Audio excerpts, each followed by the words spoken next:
Dollar কিভাবে পৃথিবীতে সবচেয়ে শক্তিশালী কারেন্সিতে পরিণত হলো?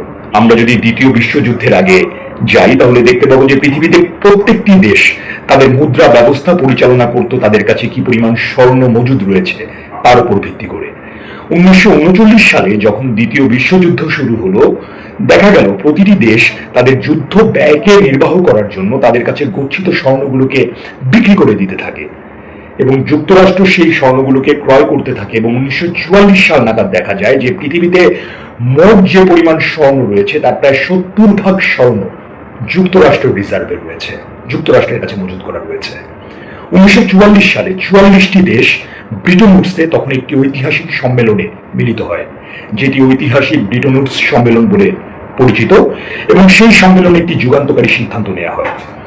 পৃথিবীতে প্রতিটি দেশ তাদের কাছে যে পরিমাণ স্বর্ণ রয়েছে সেই স্বর্ণগুলো বিক্রি করবে যুক্তরাষ্ট্রের কাছে, স্বর্ণ মজুদ থাকবে যুক্তরাষ্ট্রের কাছে, বিনিময়ে ওই দেশগুলোকে যুক্তরাষ্ট্র সমপরিমাণ ডলার দেবে।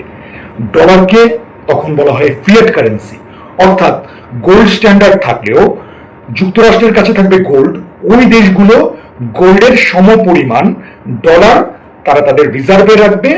এই স্ট্যান্ডার্ডেই সমগ্র পৃথিবীতে মুদ্রা ব্যবস্থা তখন পরিচালিত হবে এবং তখন থেকে যুক্তরাষ্ট্রের ডলার কারেন্সিটি অনেক বেশি আন্তর্জাতিকতা পেতে থাকে, অনেক বেশি শক্তিশালী হয়ে যায়। এভাবেই মোটামুটি 20 বছর ভালোই চলে। 1965 সালে যুক্তরাষ্ট্র ভিয়েতনাম যুদ্ধে জড়িয়ে পড়ে। ভিয়েতনাম যুদ্ধে জড়িয়ে যাওয়ার পরে যুক্তরাষ্ট্রের বিপুল পরিমাণ যুদ্ধ ব্যয় নির্বাহ করতে হয়। স্বাভাবিকভাবেই তখন যুক্তরাষ্ট্রের অনেক বেশি গোল্ডের প্রয়োজন পড়ে, অনেক বেশি ডলার ছাপানোর প্রয়োজন পড়ে।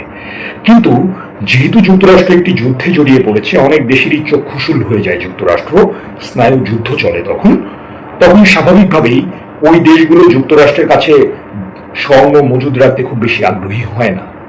যুক্তরাষ্ট্র যেটি করে, অনেক বেশি ডলার ছাপানো শুরু করে দেয়।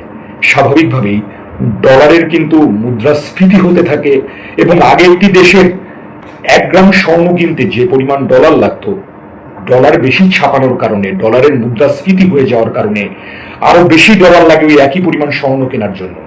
স্বাভাবিকভাবেই দেশগুলো তখন যুক্তরাষ্ট্রের সঙ্গে একটি বিরূপ আচরণ শুরু করে দেয়।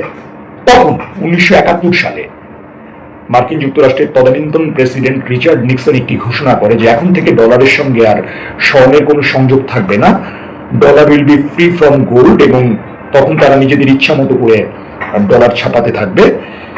ঠিক তার কিছুদিন পরে 1973 সালে আরব ইসরায়েল যুদ্ধ শুরু হয় এবং যে যুদ্ধে আসলে আরবরা ইসরায়েলের কাছে পরাজিত হয় এবং ওই যুদ্ধে সৌদি আরব ইসরায়েলের বিপরীতে অবস্থান করে এবং সৌদি আরব বিপুলভাবে আসলে ক্ষতির সম্মুখীন হয়। 1974 সালে সৌদি আরবের সঙ্গে যুক্তরাষ্ট্রের একটি চুক্তি হয়। সেই চুক্তি অনুযায়ী সৌদি আরব তখন থেকেই আসলে যুক্তরাষ্ট্রের বন্ধু দেশে পরিণত হয়। সৌদি আরবকে যে কোনো ইস্যুতে যুক্তরাষ্ট্র সামরিক এবং রাজনৈতিক নিরাপত্তা দেবে। বিনিময়ে সৌদি আরবকে কি করতে হবে? বিনিময়ে সৌদি আরব যে তেল বিক্রি করবে, যেহেতু সে তেল সমৃদ্ধ দেশ, সে অন্যান্য দেশের কাছে তেল বিক্রি করবে ডলারে, তার কাছে মূল কারেন্সি থাকবে ডলার, এবং এই ডলারে তেল বিক্রির মাধ্যমে সৌদি আরব যে উপার্জন করবে সেই আয়ের অধিকাংশ অর্থ সৌদি আরবকে গচ্ছিত রাখতে হবে যুক্তরাষ্ট্রের ট্রেজারি বন্ডে।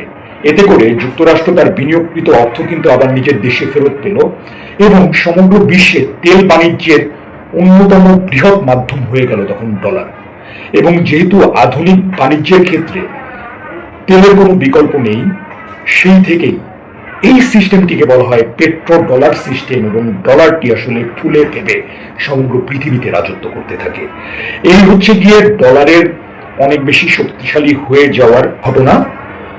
আজকের এই ভিডিও নিয়ে আপনাদের যদি কোনো বক্তব্য থেকে থাকে, আরো যদি কোনো মতামত থেকে থাকে, কিংবা যদি কোনো জিজ্ঞাসা থেকে থাকে, আপনারা দ্বিধাহীনভাবে সেটিকে করতে পারেন। আপনাদের প্রত্যেককে ধন্যবাদ জানাচ্ছি। সবাই ভালো থাকবেন।